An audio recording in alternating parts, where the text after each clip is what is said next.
Bienvenidos sean de nueva cuenta, muy buenas noches. Estamos en Babilonia Mal de Lenguas por la señal que va más. Y bueno, esta noche seguimos con la conversación y tenemos el gusto de recibir aquí en el Museo Escárcega, en la biblioteca del Museo Escárcega, al maestro Carlos Castañeda. Carlos, ¿cómo estás? Muy buenas Bien, noches. buenas noches, gracias por la invitación. Gracias por Bienvenido, aceptarla. Carlos. Y bueno, pues mi compañero aquí en la conducción, el doctor Víctor Manuel. Agustín, un gusto como siempre. ¿Cómo estás, Víctor? De nueva cuenta nos volvemos a saludar. Y bueno, Carlos, casi que estamos jugando de anfitriones y de visitantes. Primero, pues gracias a la generosidad del ingeniero Eduardo Escárcega que nos abrió para esta temporada a Babilonia. Pero, bueno, pues resulta que después de que estuviste algunos años por ahí por el Museo Posada, estás de nueva cuenta aquí en el espectacular taller del Museo Escárcega. ¿Cuánto tienes que regresaste? Aquí tienes unos meses apenas. Pues de tiempo completo 1 año, es lo que llevo fuera del Museo Posada, pero antes de yo trabajar incluso en el Museo de Arte Contemporáneo y luego en el Posada estuve. Sí, yo aquí. sé que estuviste aquí a cargo de ese taller tan espectacular. Algún día haremos alguna cosa ahí. El problema creo que tiene que ver con la acústica, porque son espacios tan grandes. Sí. Y bueno, pues nos produce problemas acústicos para los problemas. Oye, bueno, entre otras cosas, Carlos, te has especializado mucho en el grabado y entiendo que estás grabando. Cuéntanos exactamente qué estás haciendo. Sí, pues tenía mucho que no hacía metal. Estoy haciendo grabado en cobre, aguatinta y agua fuerte, precisamente para una exposición en el Museo Posada. Hace 15 años que expuse ahí, mi primer individual, casi recién egresado, donde Víctor fue maestro mío, y me invitaron, entonces estoy preparando una exposición para el Museo Posada. Hace 15 años tu primer individual ahí en el Museo Posada. Ahí en el Museo Posada. Bueno, Víctor y yo vimos nacer el Museo Posada. El museo, claro, sí. Somos encineros, trianeros. Trianeros. Como dicen ahora, pero pues antes éramos encineritos. Víctor, un par de meses mayor que yo, o un poquito más, que siempre fue muy alto y todo eso, pero nos tocó.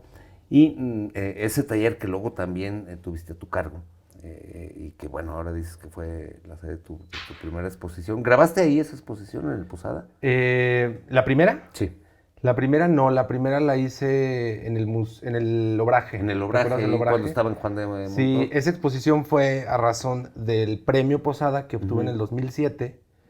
Y en el 2008, como parte del premio, era hacer una exposición. Una exposición. Con la finalidad de pues, ver tu producción a lo largo de un año y incluir los premios, las piezas con las que habías ganado. En ese tiempo era un concurso nacional. Y el primer premio era una prensa. Así es. Una prensa tipo tórculo para grabado. El primer premio, el segundo eran 2 premios de 40,000 pesos. Y yo obtuve la prensa, pero en ese momento quería mejor los 40,000 pesos. Pero bueno, finalmente tuve la prensa y de ahí comenzó precisamente la historia de este taller. Porque el ingeniero puso el espacio y yo puse la prensa. Y así se empezó. ¿Y es la que estás usando ahorita para grabar? Es la misma, sí, ¿verdad? Sí, porque se compraban buenas prensas. Sí, después ya el ingeniero pues adquirió otras para darle mayor funcionalidad al taller con las prensas de litografía que usaste tú, otra prensa de grabado, pero sí, esa prensa estuvo aquí. Estamos hablando del 96 y resulta curioso porque ahorita volviendo a nuestros orígenes, Víctor, pues el Museo Posada se inaugura a principios de los 70s. Una vieja casona ahí que conocimos. De las de obras públicas. ¿Te acuerdas que en su momento fue sede de los camiones de obras públicas? De las OP, la Secretaría de Obras Públicas, y luego pues aquel museo donde, miren, aquí hay 3 personas que estuvieron grabado, pero solo uno perseveró. Entiendo que tú también estuviste ahí en los talleres. Sí, en los inicios. Sí. Me tocó pues con Ismael Guardado, que era también mi maestro en la prepa. Ok. Entonces... en Petróleos. En Petróleos. Que él era como el maestro de artes visuales. Y bueno, yo fui alumno de Ismael, no perseveré. Pasaron muchos años, ya sería a finales de los 90s que fui a grabar al Obraje, la primera vez que trabajé grabado. Pero bueno, estoy muy lejos de considerarme un grabador, lo que es tu especialidad. Aparte, tú has sido prolijo, ¿no? A partir de ese individual, primero vámonos a la víspera. ¿En cuántas colectivas estuviste? Porque yo he visto tu currículum y es amplísimo. Pues yo creo que colectivas fueron pocos antes del premio Posada. Yo creo que sí fue un parteaguas el premio de grabado. Había participado los 5 años que duraba la carrera. Siempre metía al concurso Posada. Y hasta el último año le pegué, que fue el 2007.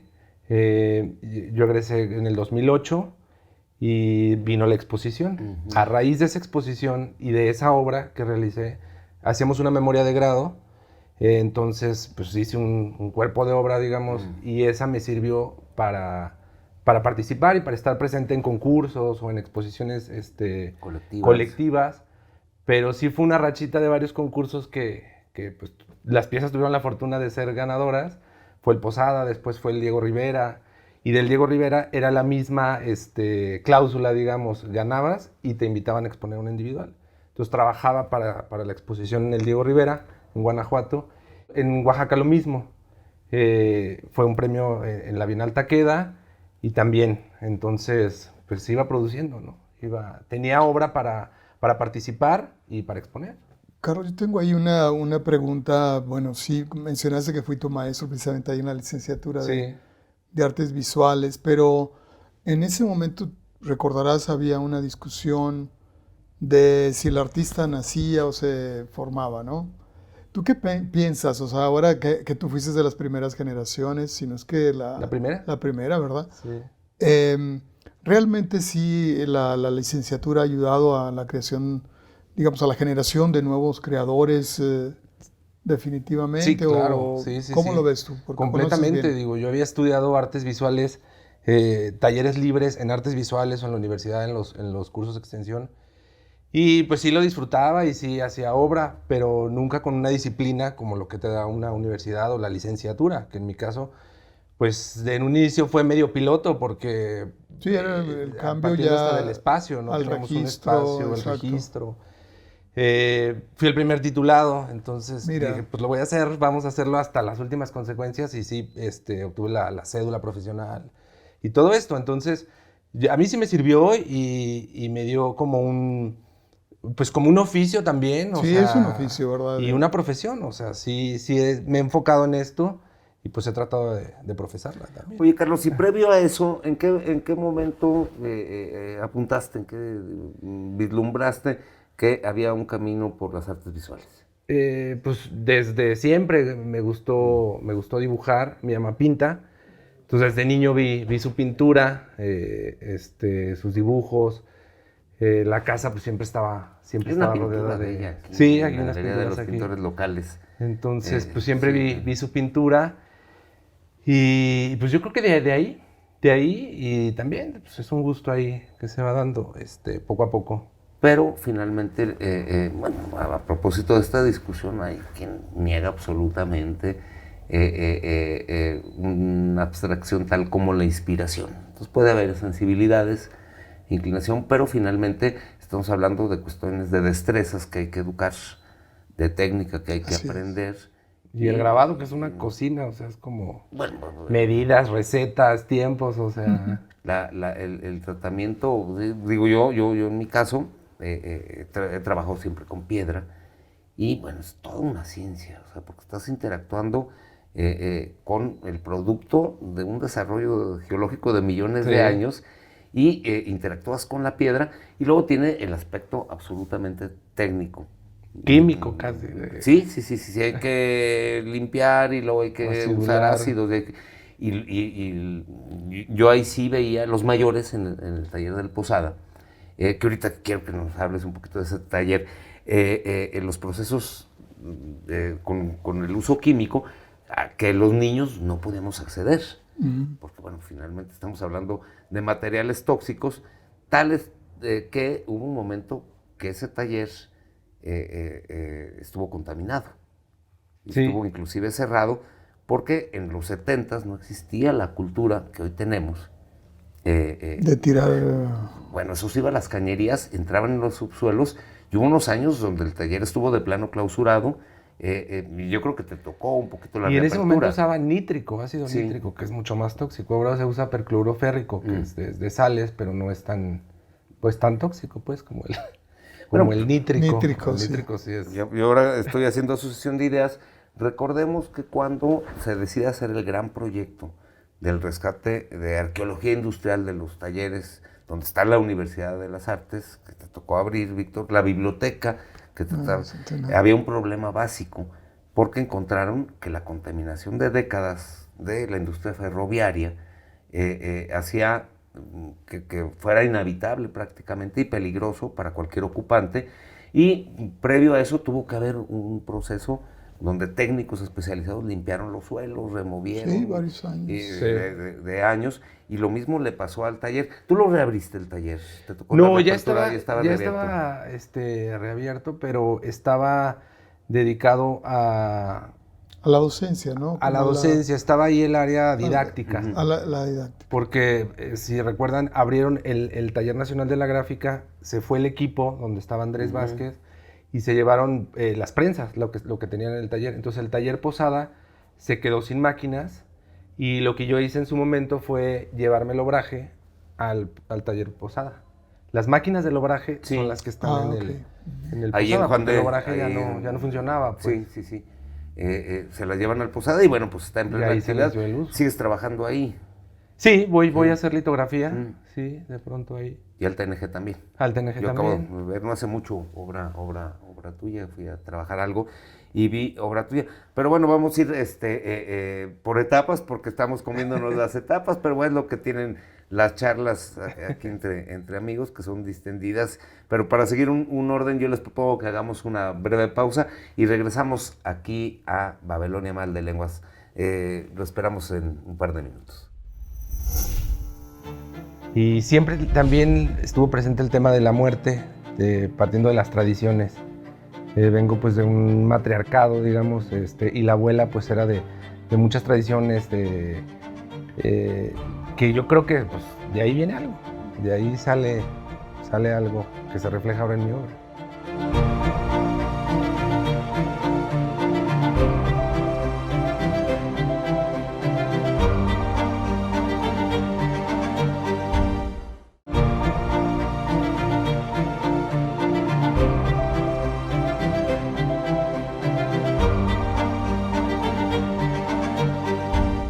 Bienvenidos de nueva cuenta, estamos en Babelonia Mal de Lenguas, conversando con el maestro Carlos Castañeda. Y bueno, vamos a Víctor, a tratar de articular un poquito esto para, nosotros estamos platicando, pero luego la gente pues necesita así un poquito como que puntos de referencia. Tú egresas en el 2008, hace 15 años. 2008. ¿De la segunda generación o de la primera generación? Entré en la primera, pero me titulé en la segunda. En la segunda de la Universidad de las Artes. La licenciatura. Que bueno, pues fue una iniciativa que llevaste adelante, Víctor. Pues mira, ya existían desde luego antecedentes, había talleres y demás, pero el concepto mismo y además de buscar el espacio adecuado, pues sí me tocó ahí por lo menos gestionarlo, ¿no? Las 7, 8 hectáreas también ahí de la zona, también era muy importante que hubiera. Y está precioso ahí, porque está la universidad, está el Taller Nacional de Gráfica, está la biblioteca, y la verdad es que el complejo es espectacular. ¿De qué le diste clases Yo daba más bien metodologías, fíjate, cómo hacer proyectos, que ayudaba en términos de, plantearse objetivos y hacer como un planteamiento. Obviamente de grabado y de pintura, pero sabemos que no. No, pero trataba de ayudarles, porque yo veía que para los artistas les era muy difícil generar un proyecto de un poquito de mediano o largo plazo. Entonces eran como darles herramientas en términos más. No, y hablando de que ahora nos vamos a olvidar ya de las inspiraciones y las musas, hay que ser muy profesional en todos los aspectos de la vida, porque finalmente, ya lo dices, a mí me dieron un oficio y desarrollas la técnica. Y bueno, finalmente ya tu producción, y sobre todo con una trayectoria que es de experimentación y aprendizaje, pues evidentemente vas avanzando en esto. Egresas y ganas el Posada y empiezas a participar con exposiciones, Pero, ¿dónde empiezas a ejercer ya como artista gráfico profesional? Pues recién egresado, comencé dando clases en la universidad, en la Autónoma, de dibujo a las materias estas optativas que son para varias carreras. Daba dibujo, me gustó mucho, después en la UNEA también. Expongo en el Posada la primera individual, a razón del premio, y ahí conozco al ingeniero Escarce. Conoce mi obra, se la traigo aquí cuando empezaba este proyecto, y ahí comienza pues una relación de amistad con el ingeniero y comenzamos con el taller. Bueno, llega con su obra y con una máquina, sí. con una máquina que no es poca cosa. Qué bueno, claro. Sí, ya era... Son sí, máquinas se fue de dando precisión. ahí el proyecto. Ajá. Son máquinas de hecho, la máquina precisión. duró en el Posada mucho tiempo porque no tenía dónde llevármela. Entonces llega la... ¿Es una máquina hecha en Veracruz? ¿Era la máquina esta de... ¿Dónde la...? ¿Te acuerdas de dónde? Araujo, la familia, de hecho. Son de México. Son de México. Estado de México. Ajá. Sí, hace muy poco me decían comprar una máquina, hablamos con ellos. Sí. Pero después reparé, dije yo, ¿dónde voy a meter? Justamente, ¿dónde digo, no estás metiendo un caballete, ni una caja con pinceles y pinturas, estás metiendo máquinas que pesan mucho. Y además necesitas toda una infraestructura. Requieren mantenimiento. Bueno, claro. Las pilas para el agua, necesitas espacio para los químicos, desagües especiales para estos Así vertidos. Decirles que hace unos años las artes gráficas eran contaminantes y desde hace muchos años, afortunadamente, las autoridades del medio ambiente han obligado a que sean degradables en agua, pero hay residuos que hay que llevar a vertederos especiales porque siguen siendo químicos tóxicos. Y bueno, se necesita dónde lavar, dónde tener almacenes, sí. No es meter ventilación y condiciones de humedad así muy particulares. Y dentro del grabado, ¿cuál es la parte técnica que más te agrada trabajar? Ahorita dices que ya es el metal. Pero lo que más he trabajado ha sido el metal, sin duda, en cobre. En cobre. El cobre pues tiene la virtud de ser pues muy, muy blando, pero a la vez tiene esa dureza para las impresiones. O sea, es muy blando para dibujar con una punta seca. Una punta seca es un lápiz que tiene una astilla de diamante y corta el metal, dibujas en el cobre. Entonces es muy suave. Pero la litografía pues también es una belleza porque es lo más parecido al dibujo, es lo más parecido a una acuarela, a un papel. Se humedece la piedra y es muy inmediato lo que se va a estampar. Lo que ves es lo que va a salir. El grabado sí es a la inversa, sí es en negativo, requiere también de más fuerza física, las medidas, las técnicas indirectas que son los ácidos, entonces sí es como más una cocina. El grabado sí, la litografía no es más fácil, pero es más amigable. Es amigable con lo que comentaba también Agustín, ¿verdad? Porque es una piedra que además tiene que ser como una piedra litográfica que aparte son escasas y caras. Entiendo que están usando ya mármoles también. Mármol mexicano, sí. Per Anderson en Veracruz comenzó con esto y sí da un resultado pues muy bello. Similar, muy similar. Sí, porque yo en primera persona, haces un dibujo y luego la piedra te regala matices. Sí. Te regala matices, te regala zonas de sombra, interactúa completa y estás actuando pues yo digo con la geología, con piedras hablando la piedra ahí. Sí, entonces se me hace interesante. Y entonces bueno, pues te vienes aquí al Museo Escárcega y es el primer lugar donde estás aquí ya como titular. ¿En qué momento te incorporas ya? Pues comencé con el ingeniero, pues entre los dos cuando me mostró su colección no tenía un inventario. Entonces yo venía a trabajar con él los sábados, porque yo trabajaba en las dos universidades dando clases, y venía los sábados con él y comenzamos pues a hacer un inventario. Le dije, vamos a separar pintura, lo que tiene de grabado, porque ya tenía pues una colección importante. Y pues así como esbozo, hicimos ahí un inventario de técnicas, y después comenzamos a hacer museografía.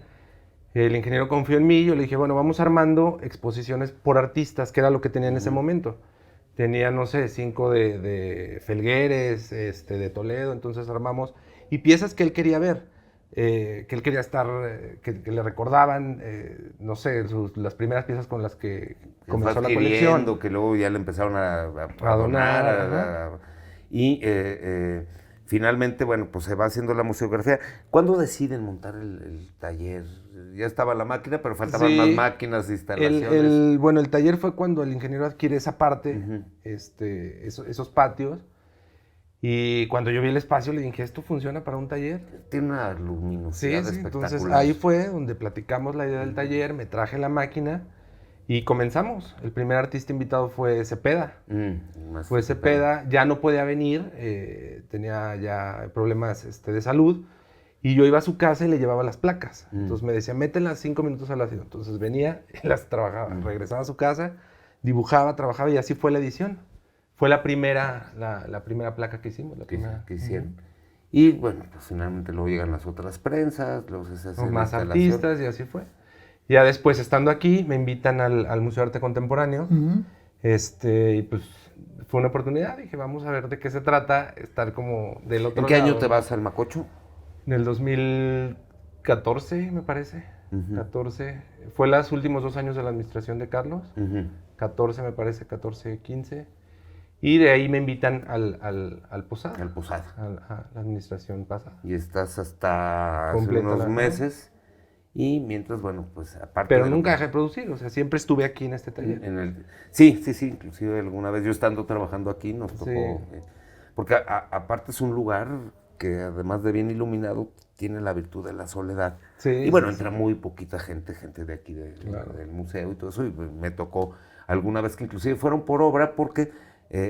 frecuentemente obra del acervo del museo se va a exposiciones en el Posada. ¿Han tenido alguna? Sí, yo gestioné una ahí y de otros espacios le han pedido al ingeniero y la relación con el Felgueres, porque ya ves que también ha sido un espacio de producción y... ahí me invitaron a trabajar Plinio Ávila, que él me invitó, hice un par de piezas ahí, años después regresé, hice otras. Y ahí me invitan a exponer. Fue una exposición en el 2019. Ahí sí presenté pura litografía que hice en el Posada y con ellos. En el Felgueres, solamente litografía. Fue una exposición pues que me emocionó mucho porque cuando yo iba a ese museo y después cuando me dieron fecha... Un palacio, ¿verdad? Un templo, algunos dirían, del arte abstracto en México. Pues, tiene una magia ahí. Y bueno, Felgueres que... finalmente ahí cuando la ruptura, pues es una figura muy emblemática de una necesaria y oportuna evolución de la gráfica. Carlos, yo quisiera, ahora produces, etcétera, conocemos tu obra, pero mucha gente la habrá visto, luego hay que ligar la obra con el rostro del autor. Siempre te gustó, yo te veo tus rostros que son impresionantemente exactos. ¿Cómo defines, cómo te defines en un poquito para entrar a las taxonomías de los abstractos, de los figurativos? Pues no sé, yo creo que siempre partí del negro, y le iba metiendo luz. Entonces iban apareciendo las formas y siempre también estuvo presente el tema de la muerte. Partiendo de las tradiciones. Vengo pues de un matriarcado, digamos, y la abuela pues era de muchas tradiciones, que yo creo que pues de ahí viene algo, de ahí sale algo que se refleja ahora en mi obra. Pero eres hiperrealista, siempre figurativo. Lo que pasa es que es engañoso porque hay artistas aparentemente figurativos cuyos matices y cuyas abstracciones son muy significativas, y entonces finalmente Carlos Castañeda ¿cómo pues tal vez sí figurativo, pero sí pues medio escondido, medio velado. Sí, porque luego dices Baltus. Sí parto mucho de la fotografía y pues eso lo hace meramente. No, porque sí se notan algunas veladuras, ¿no? Como que también ese es tu propósito ahí de jugar con esa parte. A veces imágenes. Luego hay preciosismo y hay una exactitud, por eso le pregunto al artista cómo se define y luego miren los críticos y todo lo descomponen. Vamos a hacer una segunda pausa y en un par de minutos seguimos hablando con el maestro Carlos Castañeda aquí en Babelonia. estar en ese espacio que está dedicado, bueno, pues al que es tal vez el artista mexicano más conocido, refiriendo a México, pues a esta que fue su ciudad natal, aunque bueno, también fue un hombre que fue muy joven. ¿Qué pasó? ¿Qué sentías estar grabando ahí, donde están todos esos originales, numerados justamente?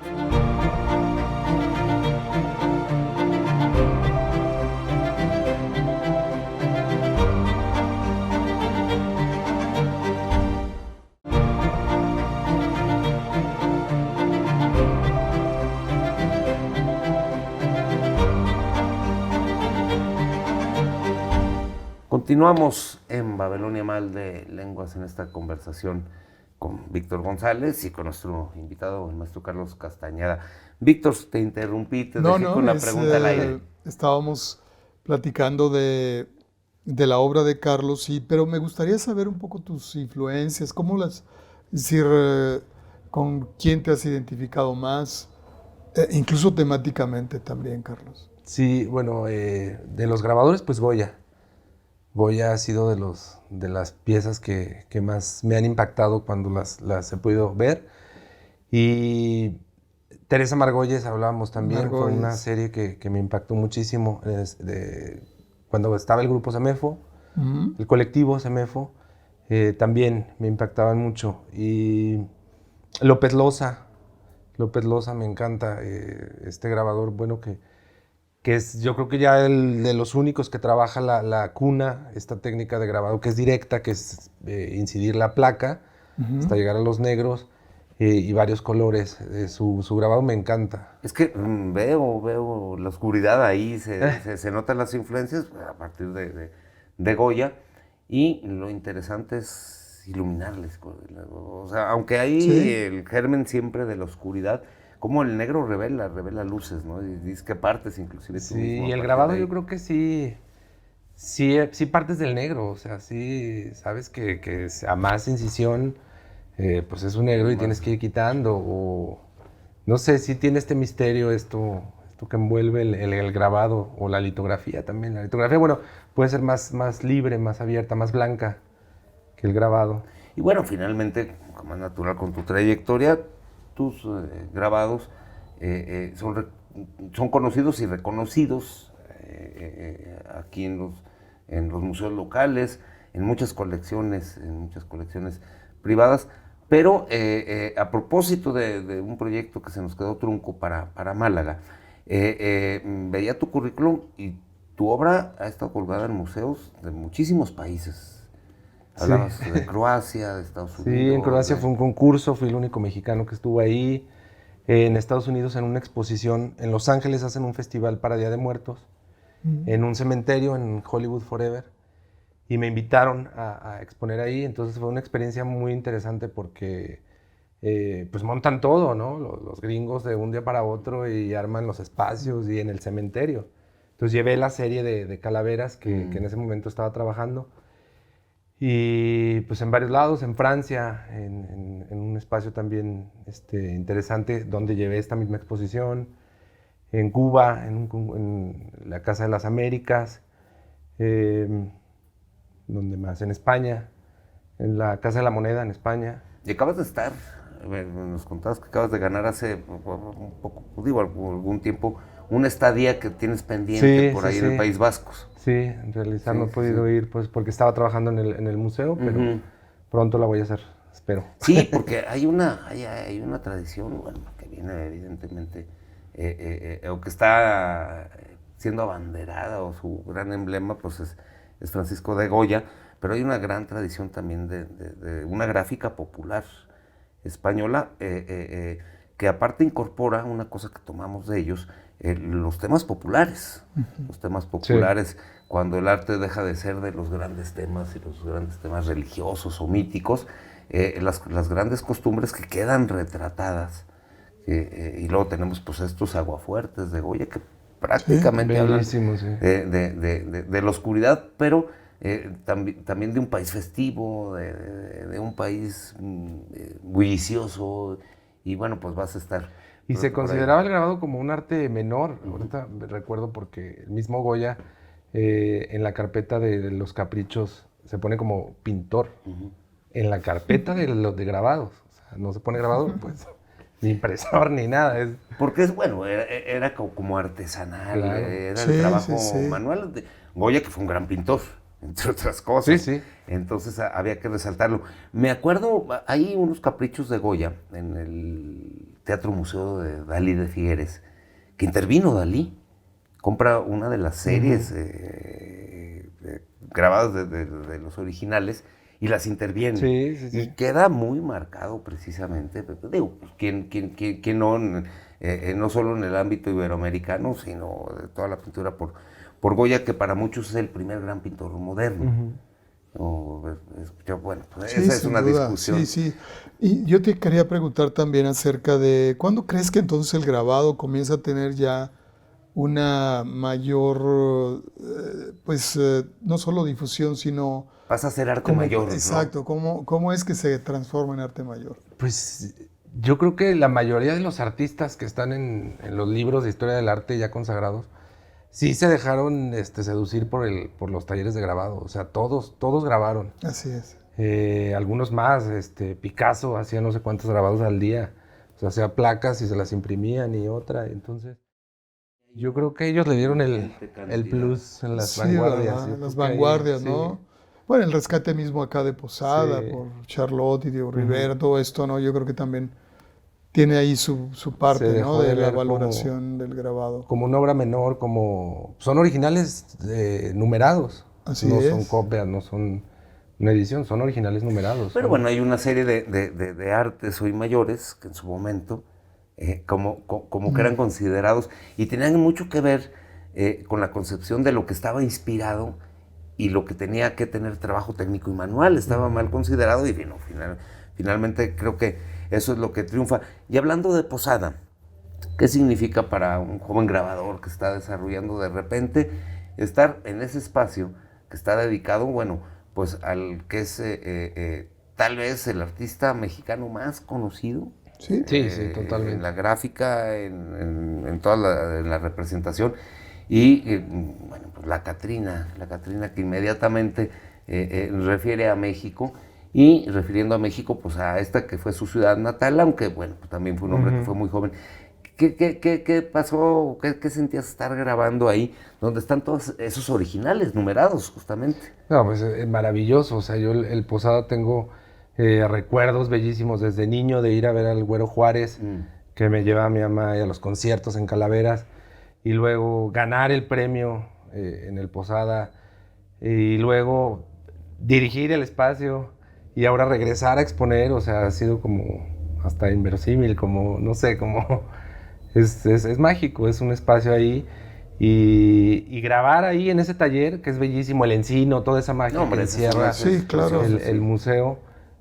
Siempre los talleres de grabado tienen una magia, ¿no? Pero aunado a estas construcciones, pues es bellísimo. Y a la obra. A la sombra de la cúpula y de la torre del encino. Y bueno, ahí estamos hablando de asuntos tan sentimentales como que crecimos. Y hoy hay una portada lateral que Manrique, este crítico de arte, siempre decía que la mejor representación en la región de lo que podría ser este barroco, pues ya más tardío, es esa portada lateral del encino. Sí. Queda al museo. Es bellísima, que además, si tú la ves, haz de cuenta que está como si fueran en movimiento, ¿no? Las piedras en movimiento. Y sí, una obra del barroco tardío. Entonces el entorno es espectacular. Espectacular es este taller. Y con sus singularidades, el Taller Nacional de Gráfica, que también es muy bonito. También quedó muy bien. Y el obraje. Sí, todos estos espacios. El obraje tenía un problema de espacios. Porque sí, era pequeñito. Era muy pequeño y era una vivienda, y entonces había que respetar la planta, porque bueno, pues es un asunto de INA y estas cosas que te piden que respetes. Y tenía, pero finalmente era un lugar también muy, muy bonito. Los talleres de grabado, ¿cuántos talleres de grabado conoces? Híjole, pues varios. Acabo de estar en Oaxaca y es maravilloso ahí la vida que tienen, el turismo, la vida que tiene el movimiento. Y su tradición también gracias a Toledo, sí. Y bueno, pues vamos a hacer que es nuestra última pausa y regresamos con el maestro Carlos Castañeda después de este corte. La influencia de Posada y la tradición incluso desde Goya podría pensarse, pero particularmente de tu generación veo la relación de los artistas con toda la violencia desatada a partir de hace ya más de 10 años en el país y que hay una respuesta también artística, ¿no? ¿Tú cómo la ves?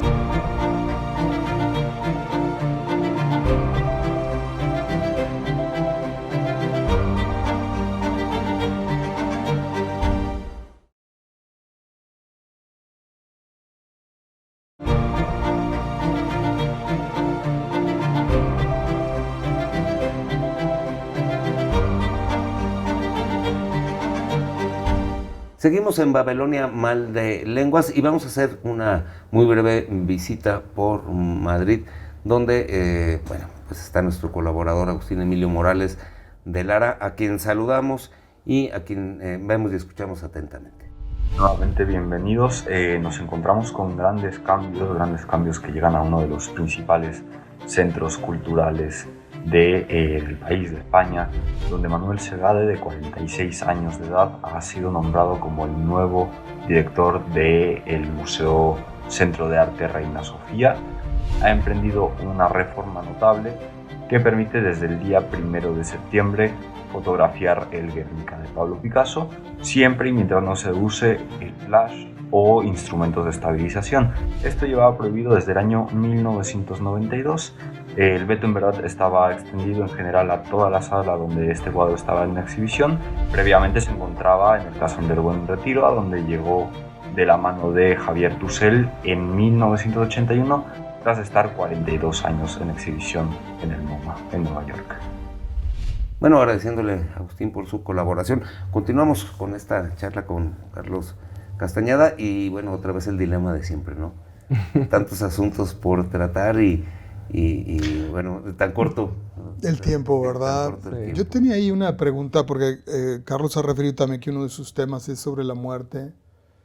Creo que hay una generación, digo, obviamente toda la influencia de Posada y la tradición incluso desde Goya podría pensarse, pero particularmente de tu generación veo, y citaste a Margolles, que yo creo que es también un elemento ahí clave, ¿verdad? En cómo la relación de los artistas con toda la violencia desatada a partir de hace ya más de 10 años en el país y que hay una respuesta también artística, ¿no? ¿Tú cómo la ves? Sí, yo creo que pues, como productor de imágenes no puedo estar ajeno a lo que pasa en el mundo y sí fue muy marcado ver en televisión, en internet, en periódico, o sea, con mucha facilidad ver imágenes violentas, ¿no?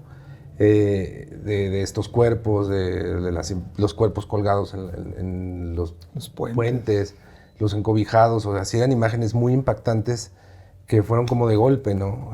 Digo, siempre ha existido, pero la violencia, pero no tan de primera mano. Y eso sí marcó una etapa en mi producción, definitivamente. Sí, siempre que se habla de la función de las artes, y las artes de la representación y la narrativa, se habla que desde edades muy tempranas, desde que adquirimos el pensamiento simbólico, el arte fue la manera en que nos explicamos nosotros mismos lo excepcional y lo siniestro, y en épocas particularmente convulsas, curiosamente hay florecimientos de las artes. O sea, es una relación no deseable en cuanto a que esto representa sufrimiento humano, pero hay que explicarlo y bueno, se prodigan los artistas. Lo que nos lleva a un asunto, y antes de entrar a exactamente qué estás ahorita urdiendo, a un asunto que suele tocarse, el final de las artes, y luego ahora en tiempos donde hay tanta proliferación de imágenes en internet, donde hay un momento que llegamos a la sobreinformación y a la saturación, cómo finalmente las artes que se dan por muertas de vez en cuando vuelven a decir aquí estamos porque cumplimos un papel necesario. ¿Hacia dónde sientes tú que va la gráfica, la pintura, el grabado como una bella arte? Pues sigue evolucionando y son como como gritos en la pared. El grabado para mí es el papel. Sigue evolucionando, se siguen mezclando técnicas, se sigue avanzando en lo que hablamos hace un momento de materiales no tóxicos, y esto pues es gracias a que todo va evolucionando, ¿no? Pero sigue avanzando y sigue estando presente. O sea, está tan presente que sigue habiendo concursos en todo el mundo, hay exposiciones de gráfica, y hay cada vez una tendencia más hacia el coleccionismo. También. Hace 30 o 40 años era muy raro quien compraba obras originales, y ahora hay una pasión verdaderamente significativa de muchos matrimonios jóvenes, de familias que dicen, yo quiero tener grabados originales, quiero tener... porque creo que inclusive en estos momentos el arte se vuelve más necesario, ¿no, Víctor? Sí, yo pienso que hay ahí una necesidad, ¿no?, muy, muy importante de responder creativamente a lo que ocurre, ¿no? Porque si no es no rendirse, es a final de cuentas también reivindicar la libertad frente a momentos muy críticos. Estamos viviendo en muchos sentidos y por eso, ahora en pandemia me buscaba mucha gente que quería obra. Mira. Porque pues estaban en casa, estaban en la sala, veían el muro y entonces pintaron y querían una pieza para ahí. Entonces, curiosamente, fíjate qué cosa tan curiosa. Pues vendí mucha obra ahí. El mundo estuvo confinado un par de años, dependiendo qué países. Hubo confinamientos tan extremos como el de China o de países europeos donde la gente salía enloquecida a gritar y luego a cantar. Descubrieron que cantando y palmeando podían tener alguna representación que nos devolviera un poco nuestra sociabilidad, porque aparte es una forma de comunicarnos. Y no quiero que nos pille la puerta con la mano ahí dentro, o sea, que nos atrape el tiempo. Sí quiero ir un poquito, si te parece, Víctor, adelante, hacia lo que estás haciendo y un poquito que estás planeando para los plazos inmediatos y medianos. Sí, bueno, lo que estoy haciendo ahorita es preparando la exposición para el Museo Posada. Como te decía, hace 15 años que estuve ahí. ¿Y tienes fecha más o menos tentativa? 19 de octubre. 19 de octubre. De este mismo año, sí. ya. No, pues ya 19 de octubre y hace... ¿Cuántas piezas estás pensando? Van a ser 25 piezas. 25 piezas. Y hace 10 años que no expongo en Aguascalientes. Una individual. Ah, mira. O sea, las demás han estado pues en otros lados, pero aquí en Aguascalientes. Mira, ¿no? Mucha suerte. Pues entonces regresa esa exposición. Es grabado, son piezas de un formato pues mediano, son piezas de 1.20 por 80, más o menos. Es grabado en metal, en aguatinta y agua fuerte, y son imágenes que siempre he pensado que si juntara mi obra, si escogiera una de cada tema o de cada serie de lo que he realizado, formaría un altar o un retablo, un retablo barroco. Entonces, pues por ahí va lo que estoy haciendo. Son piezas, son acercamientos de imágenes que he trabajado y es lo que voy a presentar ahora. Estás haciendo una retrospectiva un poquito de lo que has hecho con una nueva visión. Algo así. Algo así. Una visión de acercamiento. Ya que lo vea terminado y que lo vea montado, entonces ya. No haremos el famoso spoiler aquí. No. Es difícil luego también retomar o más bien salirse de algunos temas. Sí. ¿Verdad? Y mantener también un poco tu estilo, ¿verdad? Es algo que supongo es una tensión constante. Sí. Y tratar de presentar algo nuevo también. O sea, esa... sin que parezca algo muy improvisado, claro, sino que esté consistente entonces con tu ahí trabajo. Se está cocinando ahí. Sí, excelente, sí. Prácticamente en un mes, así que no hacemos... Lo estoy disfrutando, entonces yo creo que está bien. Y cuando estás en desarrollo de un proyecto, ¿ya estás generando el próximo o eres de los que dices, déjenme termino esto y...? No, boceteo mucho, dibujo mucho, y entonces trabajo mucho una imagen y cuando ya la voy a hacer en la piedra o en el metal, digamos, ya pasarlo en limpio, ya es muy fácil, trabajo muy rápido. Pero sí hubo un proceso de estarle dando muchas vueltas, de dibujarlo, de ponerle negro, de quitarle. Entonces ya que lo hago, ya... ¿Y ahorita estás enfocado en totalmente. Tu exposición. No tienes nada cosa más. ¿No has adelante. pensado presentar también tus libretas junto con tu En esta obra? voy a presentar las placas. Ah, qué bien. Las placas, está muy interesante las placas y el proceso. Pues igual a veces, yo recuerdo haber visto exposiciones, no sé, de Pollock o sea, que presentan también Sí, el proceso, los cuadernos de apuntes. porque eso es muy importante, ¿verdad? Yo insisto que también es mucho el proceso, Sí. no solamente el resultado, lo que forma parte de lo que llamamos arte, ¿no? Y entonces ahí nos damos cuenta también de cómo está toda tu... ¿De dónde viene? Tu imaginería, digamos. Sí, hay digo, en día todos los museos suelen tener cualquier testimonio. O sea, toda la gente que dices, bueno, estaba hablando de Duchamp, entonces tienes bocetos, tienes dibujos. Pero me acordé de las vitrinas de un área para investigadores, que no está abierta al público, en el Clifford Steele de Denver. Él lega a la ciudad de Denver, el grueso de su obra. Y entonces, aparte ves la evolución y le ves las entrañas.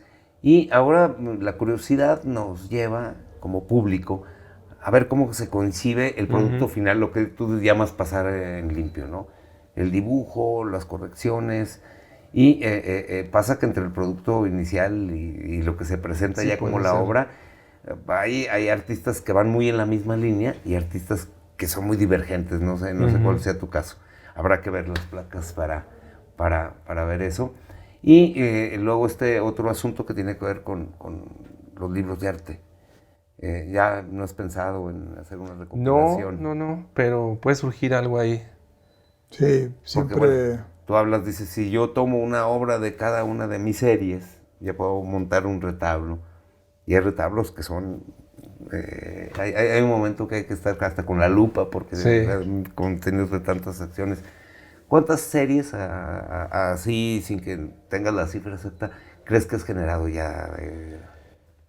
Pues fuertes yo creo que como unas, que tienen ya unas 30 piezas por series y unas 3 series. Pero he hecho en medio de cada serie, digamos, otra. Series más cortas. Sí, por ejemplo, hice la serie de los cuerpos, la de los cadáveres, que fue en un inicio, y luego hacía flores. Y luego comencé haciendo calaveras y cráneos y huesos.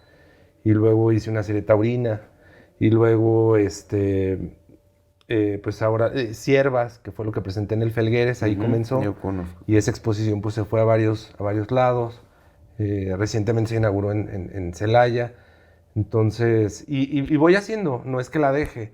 Termino, digamos, una serie o hago una imagen hasta sus últimas consecuencias. La exploto y después surge otra idea y la hago, ¿no? Entonces, nunca termino, pues, esas series. O sea, sigo haciendo cráneos o sigo haciendo tauromaquia, el otro día hice un toro. Entonces, sigue ahí. Las flores también siempre han estado presentes. Y una pregunta muy particular, porque, bueno, pues, digo, hay tantas formas de hacer arte como personas, y aquí también se aplica, cada cabeza es un mundo. Ahora que termine la exposición, inauguras, ¿te das un reposo o cuánto tardas en que venga otra vez la idea? ¿Quién sabe? No hay reposo, no. Sigues. Sí, sigue bocetando, porque luego pasa que cuando ves una exposición terminada, pues a veces te sobra o te falta. Y ya es muy interesante verla montada. Esta la estoy haciendo, pues, pensando en los espacios del Posada, pensando en los espacios en las mamparas. Espacios entonces que va a llegar, familiares. Sí, claro. Entonces van a llegar las piezas como ya a sus huecos. Eso ha sido interesante de tu caso, ¿no? Que al hacerte cargo también de la museografía en un momento dado, tú sabes también los espacios, ¿no? sobre los cuales trabajar. Es como el editor, ¿no? El escritor que sabe también editar. De repente ahí hay una combinación virtuosa muy interesante. Sí, los formatos. Rothko, que quería que sus cuadros estuvieran a ras de piso. ¿Por qué? Porque pedía que atraparan. Entonces, cuando un cuadro estaba muy alto, el asunto de los formatos. El grueso de tu obra es de formatos medianos.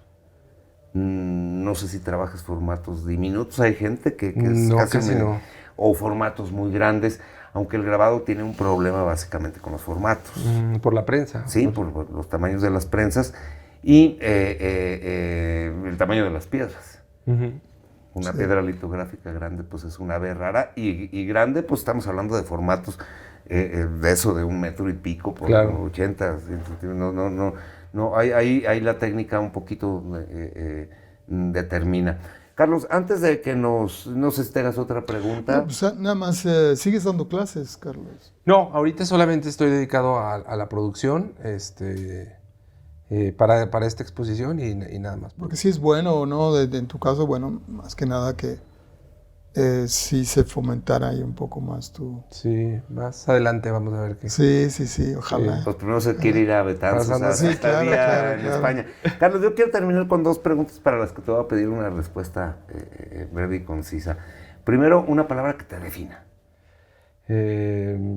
Paz. Paz. Esta asociación de ideas. Y segundo, dime el nombre de una obra o un artista que crees que te haya marcado. Yo creo que Arnulf Rainer, un artista austriaco, también se me olvidó comentarlo, pero sí, él es de los artistas que me impactó muchísimo verlo. Bueno, Víctor, esta charla tiene el encanto de lo familiar. Estamos hablando del museo del barrio donde crecimos, de un lugar donde tomamos clases. Aquí somos el ejemplo de la no perseverancia. Bueno, Víctor, regresaremos. En ese tema, digo, tu carrera como promotor cultural, además de lo de historiador y como funcionario cultural, etcétera, pues es otro asunto. Estoy hablando precisamente de que en el grabado perseveramos. Hay otras formas de ser creativos, pero bueno. De ser creativos, pero tiene el encanto de lo familiar, inclusive, bueno, pues la misma circunstancia que estemos en el museo donde estás ahora trabajando. Y bueno, pues habrá que reiterar que el 19 de octubre en el Museo Posada se abrirá, supongo que estará 2 o 3 meses, como suelen hacer las exposiciones, 25 obras del maestro Carlos Castañeda, a quien agradecemos muchísimo que haya aceptado esta Muchas gracias, Carlos. Gracias a ustedes. Bueno, yo quiero la conclusión, tú que fuiste su maestro. No, hombre, ya superado, por supuesto, por el alumno en muchos sentidos.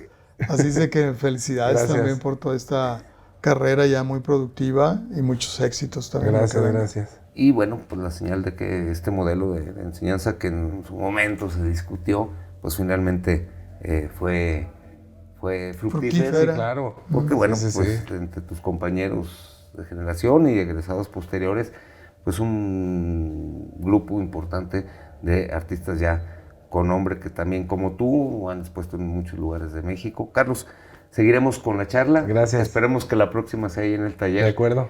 Y, así es, necesitamos ir al taller. Con un mezcalito. Muy bien.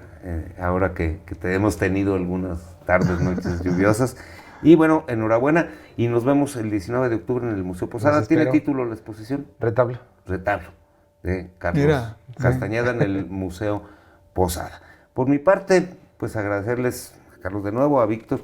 Gracias, Agustín, ahí estar estamos. en esta charla y a ustedes por su atención. El próximo jueves, ya lo saben, punto de las 9 de la noche, con repetición los sábados a la misma hora, por la señal que va más Babilonia, mal de lenguas. Muchísimas gracias, pasen ustedes muy buena noche.